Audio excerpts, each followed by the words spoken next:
dolphin. CK and G are they sound so similar to us. So alright. Anyway, Friday Frogs. Perhaps it went right. And then I bought this little table from the Facebook flea market. Oh, it's called it marketplace. Yeah, Facebook marketplace. And I bought it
their nicknames. So almost everything has a nickname. So our friend asked, would we like to join the Meccas? Meccas. And I was like, oh, what's a Mecca? But it's McDonald's. Meccas. And then there is few main grocery store, Coles and Woolworths. And the last one is called Woolies. So it has a nickname too. Woolies. Woolies. And my husband, who was working in the sugar industry, said that he has some struggles over there, or had in the beginning, because the guys at the factory were always saying like, yeah, Fat Betty is broken again. And my husband was, who the hell is Fat Betty? But oh no, it was a machine called Fat Betty. So Fat Betty was broken. So it took a while for him to get to know Fat Betty. Now he knows which machine it is. And also, if machine has a long name, then people might only use, for example, 3-letter words of it. And that's quite difficult to know what you're talking about if you come from Europe and then people are saying, yeah, the SLS, yeah, you know, SLS has to be taken care of. What's SLS? You know. But nowadays he's doing quite good. And then the funny thing that Aussies use is the word a. Like in a sentence, it's like a question mark or dot, depending of the situation. For example, if you are having a coffee and a donut in a cafeteria, the waitress might ask, the coffee is good, eh? So the A is a question mark. Is the coffee good? Coffee is good, eh? And you know, it's funny how they use the word A in different phrases, and it's making the phrases also quite cheerful and happy.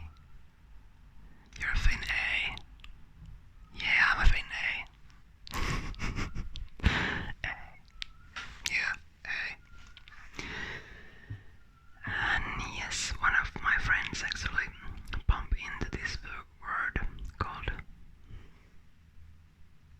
able. Yeah, I think it's pronounced able. So, see you at able. So it's on the afternoon. Able on the afternoon. And actually it's written A-R-V-O, and it's a Finnish name, Arvo. And also it's a mathematical term in Finland, Arvo. Evo. Never heard of it, and neither did my friend. Now she knows, and I know. And then the funny thing about lunch, I'm not sure, is it just our school or is it the Australian thing? But when our kids are having a meal at the school, like lunch you would say in Finland, they are having morning tea and afternoon tea. So it's probably because of the British Empire. And Aussies, I'm sorry about that you have to